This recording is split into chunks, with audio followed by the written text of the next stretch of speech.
Riftbound League of Legends TCG doesn't even release globally for another 2 months, but people are already saying we have a contender for best deck in format. But do we really though? What's up YouTube? My name is Joey. Welcome back to the channel. In today's video, we're going over the beginner's guide for how to play Master Yi, which some people are calling the best deck in format already. I think that's a little bit preemptive though, because we've only been testing with the full reveals of set 1 for about a week or so. I will say though, to give it its flowers, Master Yi has done very, very well in pre-reveal tournaments, and it's still looking to be very, very strong. I just don't know about best deck in format yet. A little bit of a tip for you guys that are new to TCGs. There are 20-year-old Yu-Gi-Oh! And Magic formats where people are still discovering new and better decks than what was thought to be the pre-established meta, so don't fall for that quite yet. But today we will go over the ins and outs and the key important things for how to play Master Yi, so let's get on into it.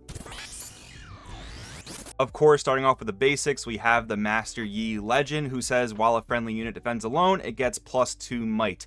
So that should tell you right away the name of the game is throw units into battlefields, ideally by themselves, and hold those battlefields as much as you can.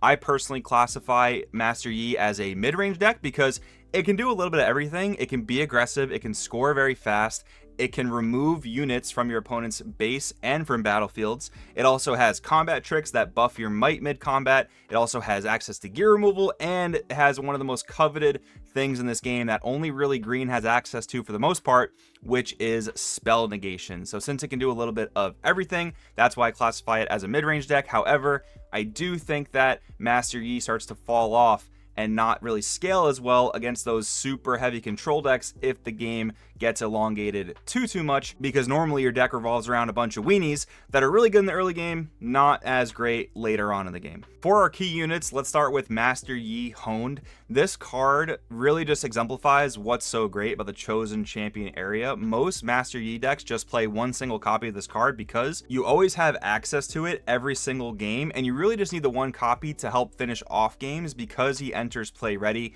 and can take a battlefield at a key moment. Sure, you could play more in your main deck, but since he's a high cost unit, I don't really think that's super necessary. I think having the one of your champion area is the perfect way to go. Of course, there is the green Master Yi. I think he would go in a very, very different build of the deck, probably better in some sort of green leader that will ramp in the future. I don't think it's the best for what Master Yi is currently trying to do. Then for our stars of the show, early game, we have the Stalwart Poro and the Wielder of Water. These are two of the best early game cards you could send into battlefields because they have their own defensive buffs and they also gain +2 when they defend alone. So on a normal battlefield that doesn't alter any might, Poro is going to defend for a 5 thanks to Yi's ability, and Wielder of Water is going to defend for a 6. And the mana cost that these things have versus the might they provide is just incredibly good. I do also want to shout out Sunlit Guardian, who is sort of on the same level as Wielder of Water, a little worse offensively, but just as good defensively if you're looking for more 3-drops to add to your deck.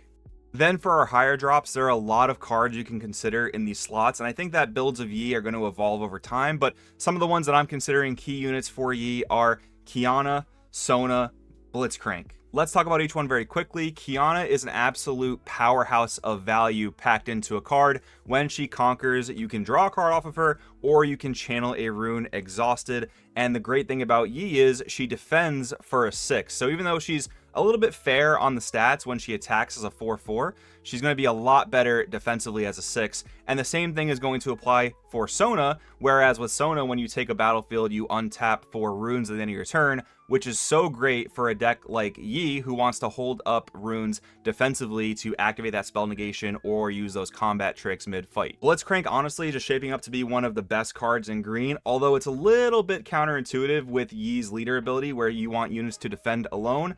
However, having that tank and pulling something into a battlefield that you know you can beat in combat is probably worth it most of the time. So it's probably going to be just one of those key units in green almost no matter what deck you're playing. Moving on to key gear, we have Zhonya's Hourglass, which seems to be a staple in green decks because you want to protect your units from removal, and this card is just better than Master Yi's signature spell about 99% of the time. So honestly, probably shouldn't even play that card. Then we also have Mask of Foresight, one of the more newly revealed gear, and this just takes your leader to a whole nother level when you can get it established. When a friendly unit attacks or defends alone, it gives +1 this turn. So not only do you have the offensive benefit of giving +1, but it's also for the turn. So let's say you have a unit in a battlefield, your opponent attacks into it, fails to beat it because you have combat tricks or whatever the case is, that +1 is going to last for the entire turn, making it harder and harder for your opponent to actually beat over that battlefield with subsequent battles, because your unit's getting stronger and stronger every single time they attack into it. Lots of value here.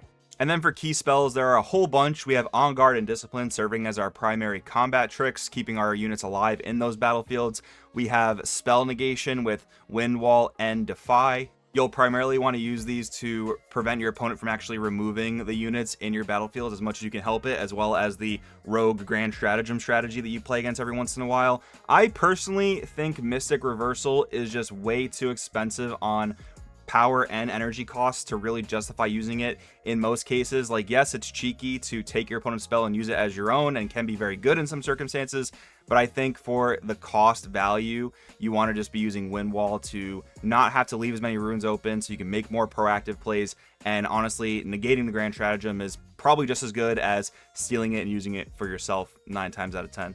Then we have Sabotage, which is honestly just one of the most insane orange cards they revealed. I mean, for the cost of 1 and 1 power, being able to look at your opponent's hand and remove a non-unit, basically removing their spells or gears that they're relying on for their strategy, or to remove your board, is so good. And then finally, we have Charm, which I cannot believe is not Ahri's signature spell. This card is so insane. It's obviously a much smaller Blitzcrank, but much less costly, so you can move up your opponent's units to your battlefields that you already have control of. Your Yi effect is going to proc, because when you do activate Charm, your opponent's unit is considered the attacker, so it's just perfect synergy with this deck.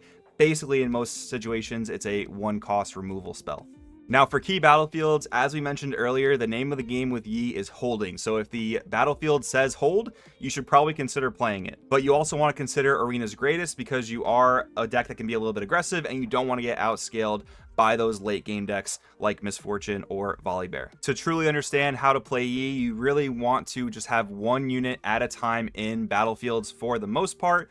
There are going to be some times, however, where you want to stack multiple units. It is going to be rare, but basically what you want to evaluate there is putting this additional unit in this battlefield going to provide more value than the +2 my leader is going to provide. So for example, if you have a Stalwart Poro in one of your battlefields and you're going to throw Master Yi honed there, well, your leader would have provided Poro +2, but Master Yi is going to provide him +6. So in that case, it's probably a little bit better to throw the Yi there if the situation calls for it. Now, simply saying throwing 1 unit at a time into a battlefield may make Master Yi seem easy to play, and on the surface level it may be, but resource management is so important in this deck, and one of the main reasons for that is draw power does not come as easily to Yi as it does for a lot of other colors. Yes, there are some cards in green and orange that do say draw 2, which is great for increasing your card economy, but they're a lot more costly than, let's say, Consult the Past, or one of my favorite cards, Shakedown. So not overextending, not leaving your units too vulnerable depending on matchup. Again, knowing what removal your opponent's going to have access to based on the colors they're playing and how many runes they have is going to be absolutely vital.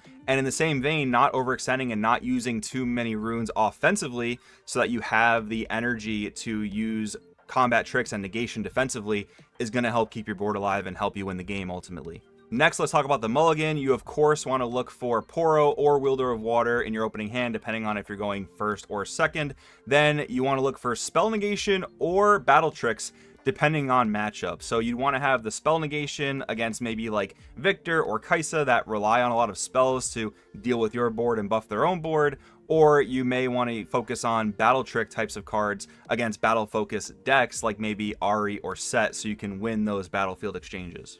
Zonias can also be a great card to see early because it can keep your board alive, but keep in mind that specifically purple can bounce your units back to your hand, in which case Zonia is not going to be the greatest. So you may want to mulligan it away there, but if you have a great setup with units and battle tricks and negation, and you want to keep an additional Zonias, absolutely feel free to do that. Ideally, you'll play Poro or Wielder on your turn 1, and then the following turn, when it readies, take control of a battlefield as soon as physically possible so that your leader starts generating value, and then just hold.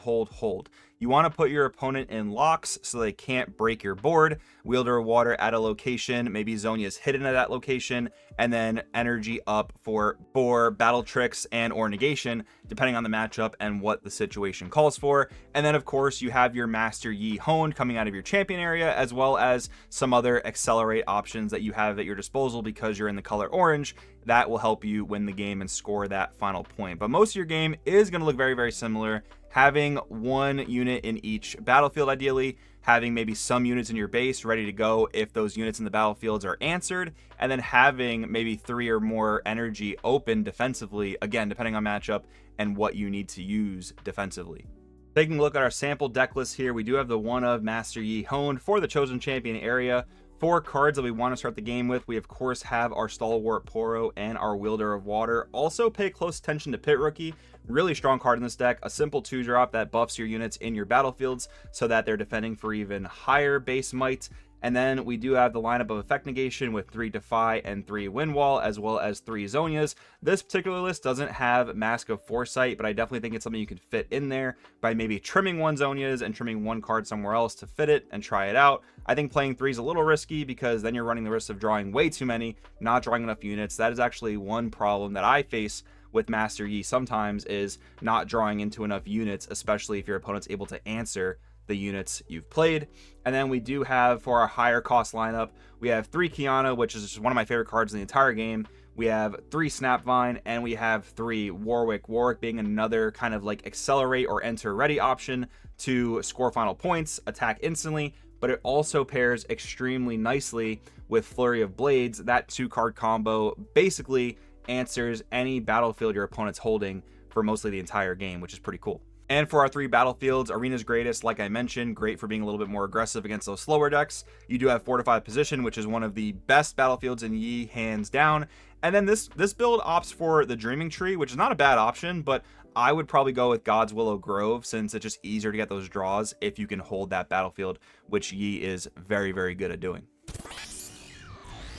Alright guys, there you have it. That's the beginner's guide for Master Yi with a sample deck list. Now, again, I think Yi is going to evolve a lot over the next several weeks. I think it's a deck that has a lot of flexibility in what it can play because the leader is so generically strong. I think there are a lot of different packages you can include, like Flurry of Blades plus Warwick, maybe even some other things that I'm trying out. I'll share more of that when I have a little bit more concrete evidence on whether it's good or not. But if you guys are liking the content, definitely do. Please subscribe. Definitely drop a like on this video if you found it helpful or if you like the production quality. I've been really trying to ramp up my production quality. So just let me know in the comments below. Did you like the style of videos or anything you think I could do better for next time? I'm really, really trying to make the best videos for you guys out there in the Riftbound community. So that being said, I'll see you in the next one. Thanks for watching.